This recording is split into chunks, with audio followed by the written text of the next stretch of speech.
Hello everyone, and welcome to a new episode of Echo-Based Gaming. In this episode we will talk about the FFG Live, about their website that they broadcasted on the 17th of January.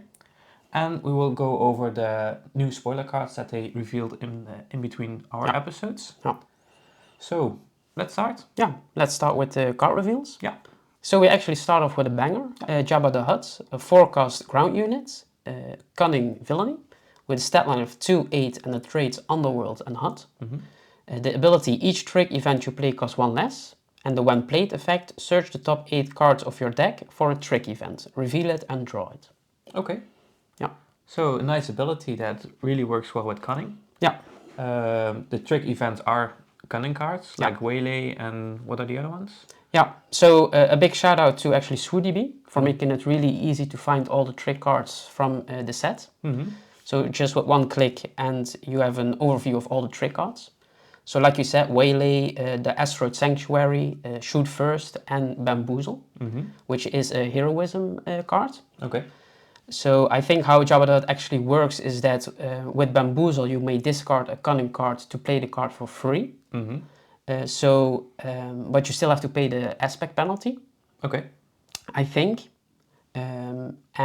So you only pay 1 for Bamboozle with Jabba. Because you actually get a discount on the aspect penalty. Yeah. And of course, Shoot First, Asteroid Sanctuary and Waylay are great cards. And yeah, playing them for 1 less is a nice thing you can do with Jabba. Yeah. Like you said, it's a great card for Cunning, because Connolly cares about events. So Jabba the Hutt is a great example. Yeah. The only downside of Jabba the Hutt is that it is a unit. So you want to keep it as on the board as long as possible. But when you play Jabba the Hutt, you actually need trick events on your hand for his ability. Yeah. Of course, the downside also gets a little bit countered by the when played effect. So you actually have a chance of getting trick cards from deck to hands. Yeah. Which I think top 8 is a large card pool enough to find a trick event. Yeah. If you play enough of them, of course. Yeah, but if you don't play trick events, why do you play Jabba the Hutt? Yeah, true. So I think that's a nice synergy. Stat line is actually decent. Yeah, it has a lot of health. Yeah, that's exactly what you want. Yeah, it's not a card that you want to be very aggressive with. No, you don't play him for its power. No. So yeah, so with 8 HP you can actually survive 2 rounds at least, I think. Because you want Jabba the Hutt on the board as long as possible, because it's for each trick, not just the first you play, but for each trick. So I think a lot of value with Jabba. He only costs 4, which is decent. Yeah. So he can come on the board quite early. And it's great in cunning decks like, for instance, Bosk also benefits from this ability. True. Because each event card you play, he can deal 2 damage. So I think a nice overall inclusion for cunning decks. Yeah. And, especially villainy card. Cunning. Yeah. Okay, so the next card that we're going to talk about is an upgrade. A 1-cost double vigilance, the Protector. And attached unit gains Sentinel, and you boost the stat line by 1/1. Okay. Yeah, it's always nice to have Sentinel cards in your deck. And if you lack Sentinel, then this is a great way to give it to units. Yeah. Yeah, nice card. Yeah, I think Sentinel is the strongest keyword from the first set, I would say. And giving a unit surprise Sentinel can really disrupt your opponent's plan. Yeah. And you can really protect your base, but also your important units with an upgrade like this. Yeah. There are decks that can circumvent Upgrades, but also Sentinel. Sentinel, yeah. So aggression will be very strong against this, but the rest of the decks will be nice to have Sentinel against. Yeah. What was the cost again? 1. Okay. But it is a double vigilance. Okay. Yeah. So I think this is exactly what vigilance wants to do. So it's great that it's double vigilance. Yeah. Because it's a really vigilance upgrade. And maybe if you play against an aggressive deck, like you said, maybe because you don't have Sentinels on the board, they don't feel like playing Saboteur units. And then you can surprise them with a Sentinel. Yeah. So I think there are some nice tricks with an upgrade like this. So yeah, a nice inclusion for Vigilance. Yeah, especially because it's cheap. Yeah, it's only one cost. Yeah. Yeah, the next is a space unit. The next card, the Frontline Shuttle. It's a 2-cost command only, with the stat line of 1/3 and the traits Vehicle Transport. With the action, defeat this unit, attack with a unit even if it's exhausted. It can't attack bases for this phase. Okay. Or for this attack. Yeah. Nice. I think this is a great card for command.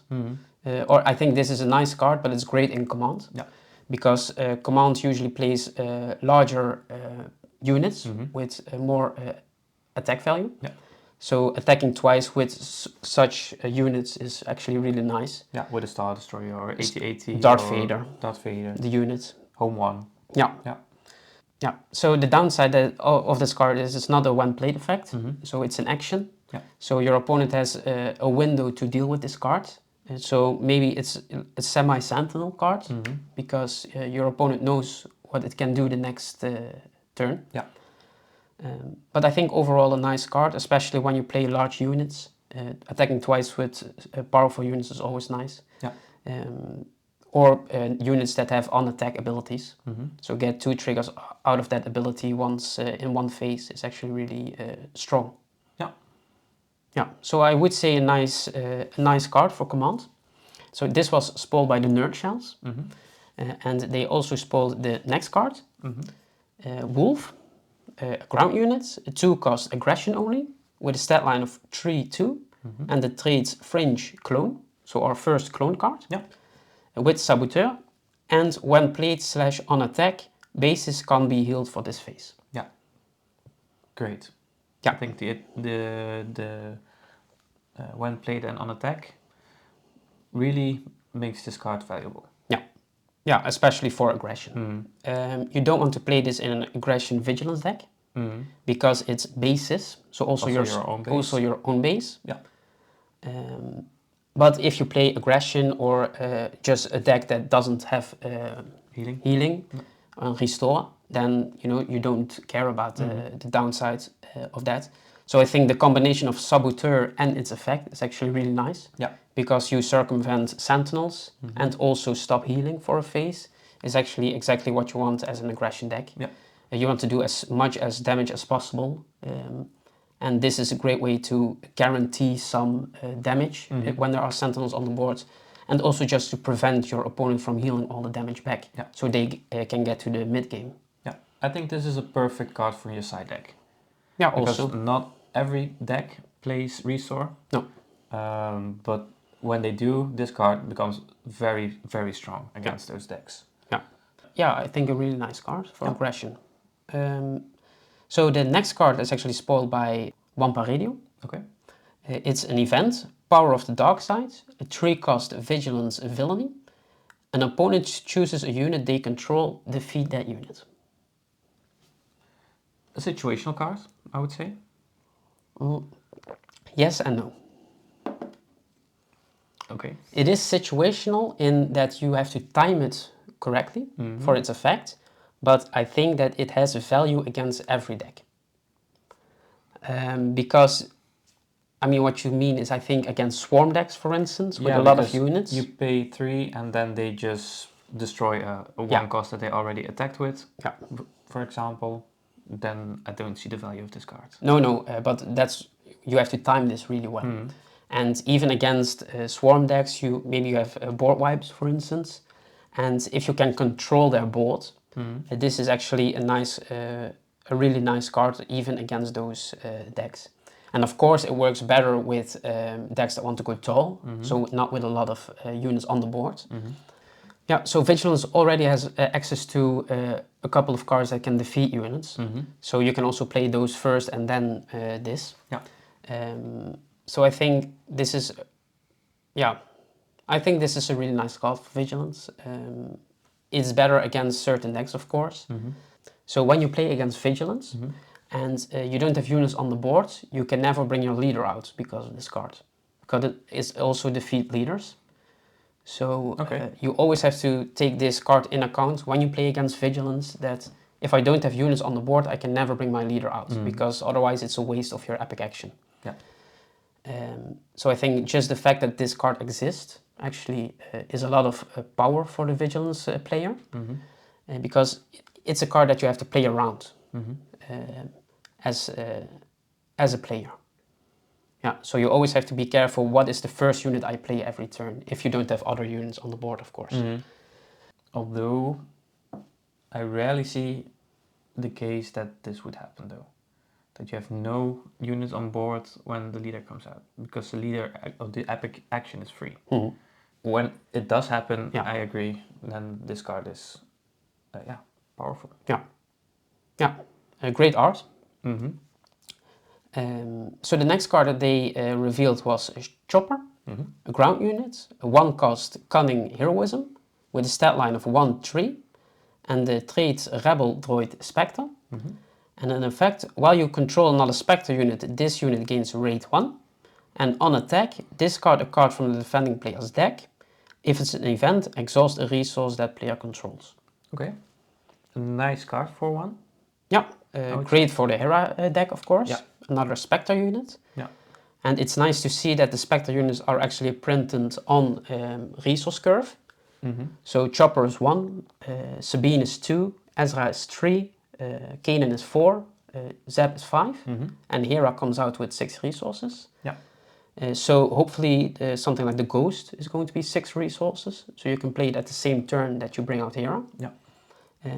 I still think Spectre needs a couple of space units, of course, because they're only on the ground, the Spectre units. Yeah, yeah. I do think that something like this is coming.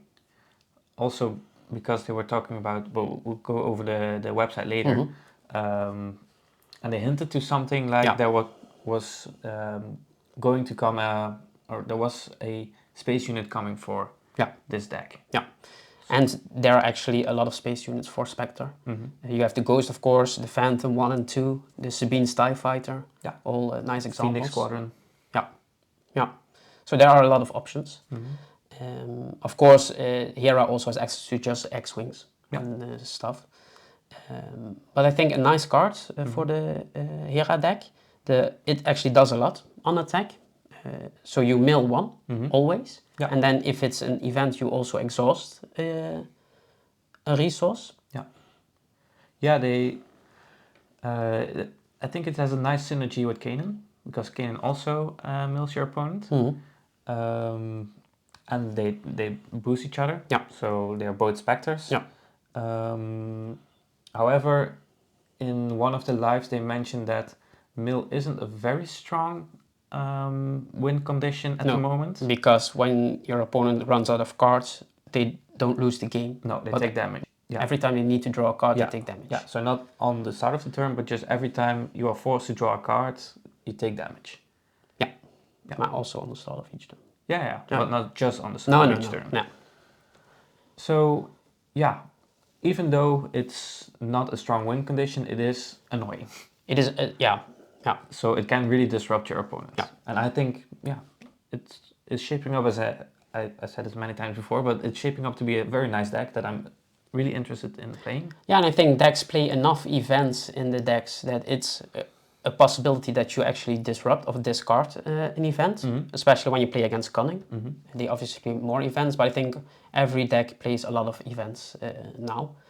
So a nice card. Yeah. So the next card is an event, 3-cost Rallying Cry, a double aggression, and each friendly unit gains rate 2 this phase. Okay. Another powerful card, I would say. Yeah. Another powerful card, it's the second double aspect card that we talk about in this live. And I think both are really great for the aspect that they represent. Yeah. It costs 3 resources, so actually pretty decent for a card like this. I would say boosting your units with +2/+0 is roughly worth 1 resource, because you power up their stat line by 2. It is just for this phase, so it's not permanent. So maybe you would say it's maybe a little bit less than 1 resource, the value.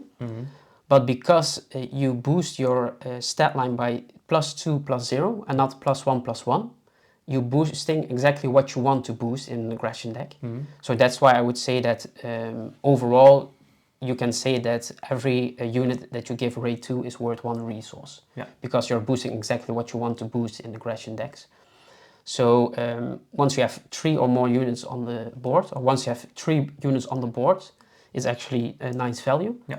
But when you have more units, it becomes an amazing card. Yeah. And it's just units, right?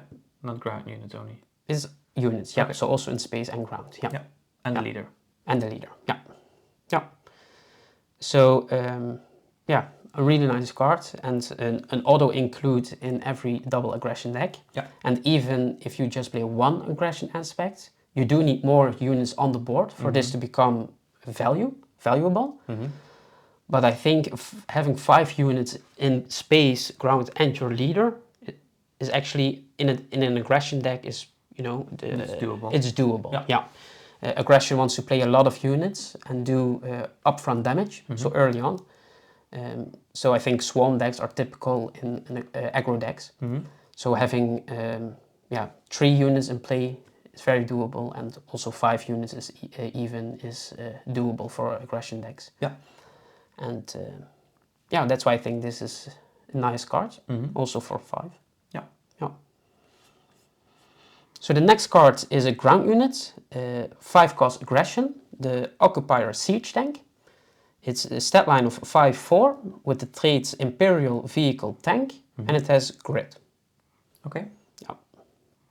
Yeah. So this was a sneaky reveal on their website. On the website, yeah. Yeah, true. So yeah, it's nice to find these little Easter eggs. Yeah. Yeah, it was included in the card database. Yeah. I think it's a nice card. You play it for its stat line, of course. No really special abilities, but just a nice stat line and grit. So it becomes better once it gets damage. And it has 5 HP, so you can get 3 damage counters on it, or you have to give it experience tokens, of course. So it's a great card for draft and sealed, because it's aggression only. But even in constructed, it's a nice card, and I think you cannot go wrong to include a card like this in your deck. You just play it for the stat line, like I said. Yeah, just don't raw expect power. Yeah, just raw power. Don't expect something fancy out of this, but just doing the job. So the next card that we are going to talk about is an event. A 2-cost aggression heroism, Carabast, also Spectre. Yeah. So our second Spectre card this video. A friendly unit deals damage to an enemy unit equal to the amount of damage on that friendly unit, +1. Okay. A nice card, I would say. Yeah, I think it's a nice card. It's not really great with the Spectre units. Yeah, because the Spectres are all low health. Yeah. But Hera is command, and of course in command there are the larger units. Yeah. So yeah, they are able to tank a lot of damage, and then with this you can deal damage back. Yeah. Yeah, I think actually the strongest synergy with this card is the Redemption. A vigilance card actually, but when you play it, you take 8 damage counters on that unit. So you do 9 damage with the Carabast. Yeah. Yeah, I think that's a nice combo. Yeah. You also heal the damage from your base, right? Yeah. With the redemption. Yeah. So Redemption, when you play it, you heal up to 8 damage from your base or units, and then do the damage to the redemption itself. Yeah. So it's on play, you take 8 damage, and then with Carabast you can do 9 damage to an enemy unit. Yeah.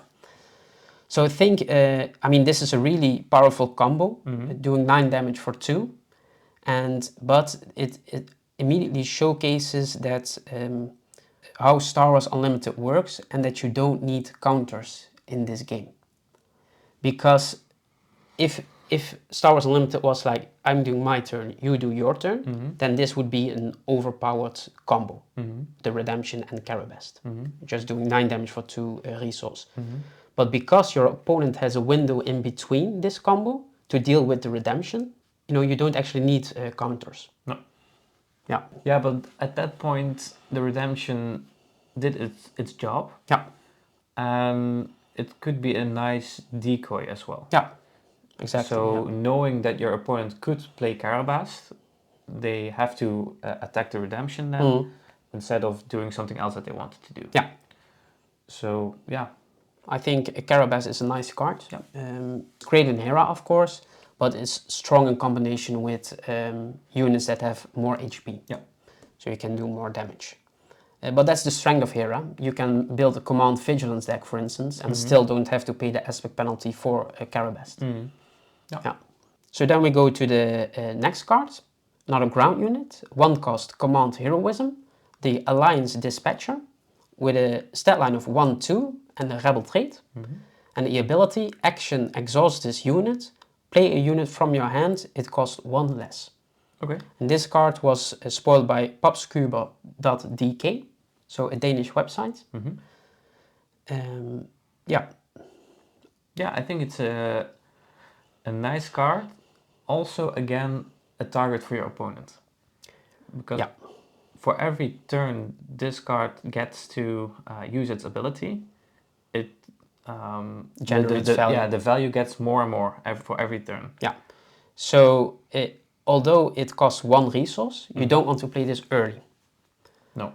You need, like you said, units on the board that act as decoy, or just bigger threats on the board that your opponent has to deal with it, so they leave the Alliance Dispatcher alone.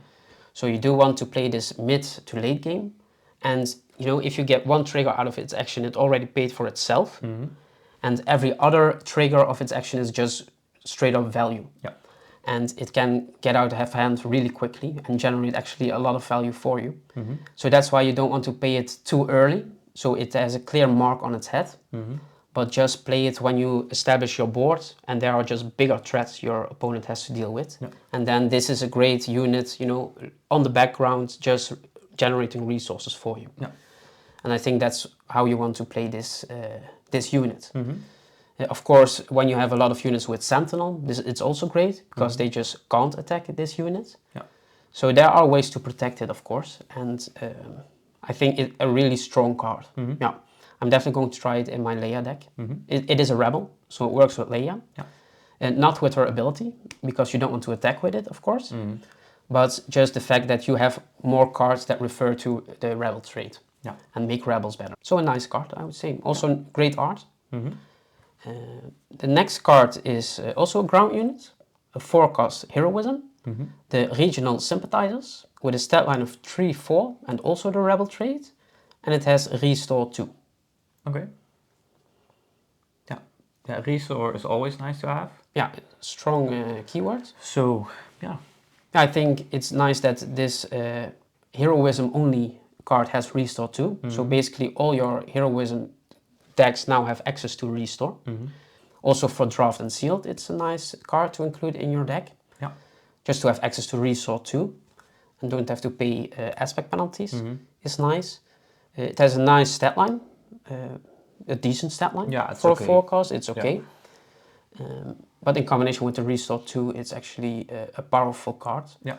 And yeah, like I said, nice that now all the heroism decks just have access to Restore 2. Yeah. So I think that's what makes this card a nice card. So then the next card is actually a leader. Yeah. Our Vigilance Heroism leader, Shirut Imwe. This was not on my radar, personally, No. as our Vigilance Heroism leader. It's a great character, of course. It is really Vigilance. I saw some people on Discord talk about, you know, Shirut as a possible Vigilance leader. Okay. But it wasn't on my radar. No. So Shirut has the action Exhaust and give a unit +0/+2 for this phase. A nice leader. Yeah, I think, like I already mentioned with Rallying Cry, that it boosts exactly the stat that you want for aggression. Now you're boosting exactly the stat you want for Vigilance. So just giving Sentinel units more HP to go through is what you want with this leader. Yeah, not per se about this card, but something that stands out to me is that there are a lot of leaders from Rogue One. Yeah. So that's something that stood out to me. Yeah. That I wanted to mention. Yeah, but a great character for that represents Vigilance really well. So actually the epic action is on 5 resources, and then it comes into play with a stat line of 3-5. Okay. And the traits Force Rebel. And the ability, during the action phase, this unit isn't defeated by having no remaining HP.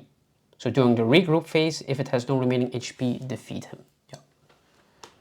Yeah, so this is nice with cards that care about that the leader is on the board. Yeah. So even though your opponent technically has defeated your leader, it's still on the board for that turn. Yeah. Yeah, it's a nice ability. To be honest, I'm not sure if it's really... I think there are stronger leaders, let me say it like this. Yeah, but I think that you're missing one really key point with this leader. And this? We already talked about the cards this live. It's the upgrade, Protector. Giving this leader Sentinel is amazing. You're soaking up all the damage on the ground unit for this phase. I think that's what the strength of this leader is. So playing Chirrut, giving it Sentinel. So now all your opponent's ground units have to attack Chirrut. And it isn't defeated, so after the first attack, when it would technically be defeated, it's still on the board with Sentinel. Yeah. So now just every ground unit has to attack him. And like you said, even if every unit attacked him, it's still on the board. So you can still play units yourself that care about the leader to be on board. It can still attack. So I think that's how you want to play this leader. Yeah. And also one great thing about it is when a unit with Overwhelm would attack Chirrut and defeat him, the remaining damage doesn't go to your base because he's not defeated. Okay. Yeah. So he soaks up every damage. Yeah, that's nice. Yeah, so it counters Overwhelm. Yeah. So I think if you can time this epic action correctly, and your opponent has a lot of big units on the board, and then you play him, included with Sentinel. I mean, even if you play him, your opponent defeats him, you can still attach a Protector on it to give it Sentinel. Yeah. Yeah. And you don't have any other Sentinel cards on the board. Yeah. Yeah. So Chirrut has to be the only Sentinel card. Yeah. Yeah. Yeah, that's a nice combo. Yeah. So I think it's a nice leader. The stat line is not the best for a 5-cost leader. It's actually pretty low. Or not pretty low. A usual stat line for a 5-cost leader is 9. And he has 8. So it's a little bit under the normal value. But I think a nice card, and maybe we are going to see other cards that work with him as a leader. Yeah. We still haven't seen every card in this set. No. So I think a nice, decent leader, and just, again, a leader that completely does something else than all the other leaders. And so that's really nice to see. Yeah. The next card is a ground unit, 8-cost command only, with a stat line of 6/9, trades vehicle walker, and when played / on attack, look at the top card of your deck, either draw that card or discard it, and then heal 3 damage from your base. Okay. And this card was spoiled by Tom and Taha on Instagram. Okay. Yeah, I really like this card. It is pricey, but yeah, it's a command. It has a lot of pricey cards, and also an aspect that can deal with pricey cards. Yeah. And I do like the combination of the ability that's strong in itself, but also has a decent set line. Yeah. It's not the best set line. For other 8 costs, you get a more powerful stat line, but in the combination with this ability... And it's command only. And it's command only, true. Yeah, so I really do like this card. Yeah.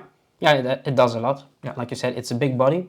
It draws you cards on attack and when played. And it heals your base. Yeah. That's also what you want, because command cares about going to the late game.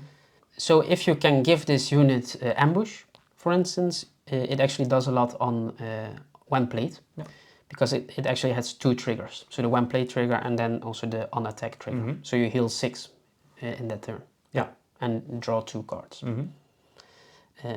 So a nice card for command, I would say. Yeah. The next card that we're going to talk about is an event. 4-cost cunning. Don't get cocky. Choose a unit. One at a time, reveal cards from your deck until you choose to stop or have revealed 7 cards. If the combined cost of the revealed cost is 7 or less, deal that much damage to the chosen unit. Put the revealed cards on the bottom of your deck in a random order. Okay. So I think that they really captured this one sentence of the movies. Yeah. Because if you exceed the 7 power, then you do nothing? Yeah. Okay. Yeah. So every card that you reveal, you have to choose, do I continue to reveal cards or do I stop and do 5 damage, for instance? Or, do I feel lucky and I draw another card, hope to draw something with a 2 cost. So I think the ability of this card really suits the title. Yeah. And they really captured this one sentence in a card's ability really well. Yeah. Yeah. I do like the mechanic of it. It's fun. It's a really fun card. Exciting. Exciting as well. Both when you play it and your opponents. Yeah. Will it see competitive play? I'm not sure. Yeah. But it's a fun card. Yeah. Of course, when you can rearrange your cards, the top X cards of your deck. But they all go to the bottom, right? Yeah, but before you play this event. Oh, yeah. So you have this event in your hand, and you have a card that rearranges your own deck, so the top 5 cards of your deck. You know what cards you are going to reveal. Yeah. Or if you're lucky, the first card is immediately 7. That's also a possibility, of course. So play this with a lot of high cost Or units. 6, that's also already value. Yeah. Yeah, like I said, it's a nice card. It can be a strong card. It also depends on what deck you run. So an interesting card. Like you said, I don't know if it will see competitive play. But on weekly play, it's, I think, a really fun card to play. Yeah, Yeah, I agree. and exciting. And we need those cards also. Not every card has to be competitive viable. No, true. But just adding more fun cards to the game is also... Yeah, I think that's also a strong side of this game, actually. Yeah. That it's not just for competitive players, but also just for casual play. Yeah. And really well designed for that. Yeah, true. Yeah. So the last card, our second grey card, is a 1-cost event. Confiscate, defeat, and upgrade. Okay. Yeah, clear what it does. It could be nice. Yeah. It's just a 1 cost, so. It's just a 1-cost. If we get strong upgrades, then it's definitely worth to include this in your deck. Yeah. There are some really strong upgrades already. I mean, we talked about one just recently with Chirrut. Yeah. The Protector upgrade. You can actually counter that play. Yeah. Really and well. also because this way of getting rid of upgrades is only an option in aggression from now until now. Until now, yeah. And now also other aspects get every aspect, basically. Because it's great. Access to it. So I think it's a great card, especially when we get more sets. I imagine we also get more powerful upgrades and some great combos. And this is just a nice card that every deck can play to counter those plays in the future. So those were all the cards that were revealed in the meantime. So how many cards have been revealed by now? 219. Okay, of the 252. Yeah. Right. Okay. Yeah. So almost there. Almost there, and just 1 month left. Yeah. So a lot of cards for just 1 month. So I think an interesting time is ahead of us with a lot of reveals. Also, the last leader. Who do you think the last leader will be? Well, I know which one you think it's going to be, so I'm not picking that one. But it's hard to not imagine an Imperial. So I would say maybe Yularen or Veers. Yeah. Or Veers is a possibility. I mean, we already have Grand Moff Tarkin that cares about troopers. Yeah. So maybe Veers that cares about vehicles, maybe something like that, or walkers, something like that. It could be. Yeah, it could be an option. I think Emperor Palpatine. I think many of you will agree with me. I think it is. We are missing a really important character for the original trilogies. We do have him as a unit already, but I think it's very clear that we are going to see him as our last leader. Yeah. It's something completely different from Grand Moff Tarkin, I imagine. And I also don't think it's a problem that there's already a unit, because also Vader. Chewbacca, Yeah. Vader, Han Solo, Yeah. Leia. Yeah. Most of the leaders already have a unit. unit. Yeah. So And the unit that we have is aggression. So it's actually the opposite of Vader. So Vader is the aggression leader, and it has the command unit. So maybe Palpatine will be the command leader with an aggression unit. Yeah. I hope we will see Palpatine, a nice character and a clear leader, also in the lore, of course. Yeah. So we also got a live last week about the website. The website went live the day before. We do have to say the beta version is live now, so not the final version. So there are still some minor bugs and some features that are not live yet. For instance, the biggest one is the event and the store locator. Yeah. It's not live yet. They will... or it's live, but there are no stores or events so in they, there yet. Yeah, so they will add stores over the coming weeks, they said. So yeah, it's actually a first for FFG to build a completely new website for a game. Yeah. So that's a big step in the right direction, I think.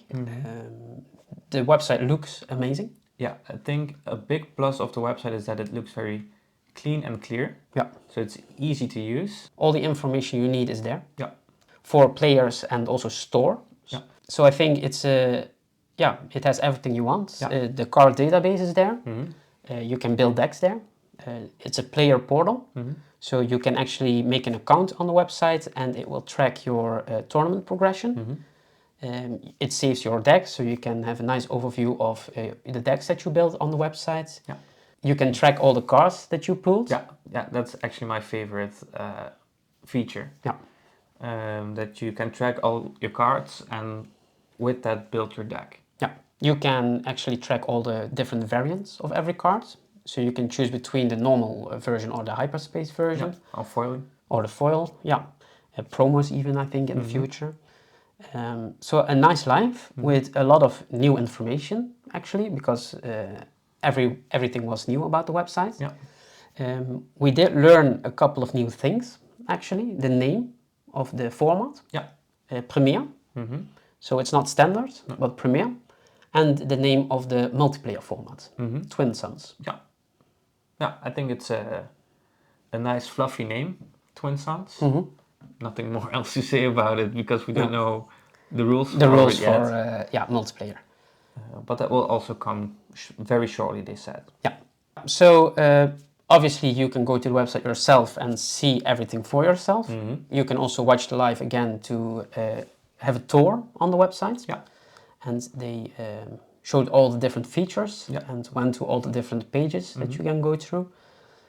And for me, the biggest thing about the website is the leaderboard. So you can track your progress, but also everything, every other players in your region around you. So how you're doing compared to the other players. Of course, the event and store locator. Yeah. The store locator are all the stores that you can go to buy products. And the event search is obviously all the tournaments that you can go through. Yeah. One major news during this live was an update they did for the rules. So already before the game releases, they updated a rule. And actually a very important rule, especially for European players or players that live in areas with multiple languages. So all the cards in your deck have to be the same language. But they switched that to you can actually have different languages in your deck. Yeah. And that's great for, like I said, players that live in areas with multiple languages, like ourselves. I mean, we are in driving distances of both German and French-speaking stores. Yeah.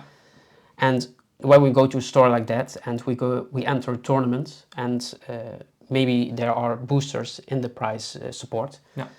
And or promos. Now, if we win those boosters, for instance, or participation prize, just include a booster, it actually has a value for us to open this booster, because it would be really feels bad if you open a hyperspace foil in this booster and now you cannot add it in your deck. Yeah, it's a big plus for two reasons. One, just the rule itself is really nice. And two, this actually proves that FFG listens to the community, because this was something that the community asked for. And it shows that they are willing to change rules for the community. Yeah. And they said that really early on that, you know, now we want to listen to the community and actually work with the community. Yeah. But it's not just talk, they also showed now that they are willing to do it. Yeah, of course it's an easy rule to still, change, but still it's nice that they do it. Yeah. Yeah. Yeah. And the game is not even out yet. So, yeah. So talking about community feedback, they also ask us to give them feedback on the website. Yeah. So please do. If you have things that don't work properly or that you want to see, fill in the form and let them know. So that was the live, a quick live, but great to see the website on the air now. Yeah. And we are actually able to go to the site, build decks, and look at all the cards. I think we went over everything that we wanted to That discuss. happens. Yeah, yeah. So the next live is not this Wednesday, but the Wednesday after that. It's the 31st. So in that live, they will actually look at the pre-release events and the store showdown, and look at the event structure and pricing. So they will actually also open some of the packs that you get when you participate in weekly play. So the 3-card promos. Yeah. And pricing, of course. So I'm really interested in to see what the pricing will be for these events. Yeah. Especially the store showdown, of course, the largest casual event. Yeah. Also probably more or different promo borders. Yeah. Yeah, from the weekly play. You mean. Yeah. Yeah. Yeah, we saw aggression, of course, aggression heroism, cunning villainy with Bosk, and green, command. So one nice thing they mentioned about those promos is that when they do the art, of course, for these cards, that they send a description to the artist. So then they will have to make the art that matches the description, of course, that they got from FFG. And with these alt art promos from the weekly play, they actually send the exactly same description to another artist. Okay. So the feel of the art will be the same because they got the exact same description, but the art will be slightly different. Yeah. So that's a nice insight that Josh gave us about these promos. Yeah, it's a nice detail. Yeah.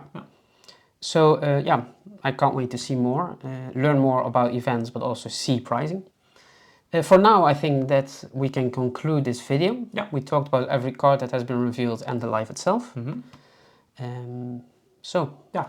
So if you enjoyed this video, please like, comment and subscribe. Yeah. And hopefully see you next time. Yeah. Thank you for watching. Yeah, thanks. See you. Bye.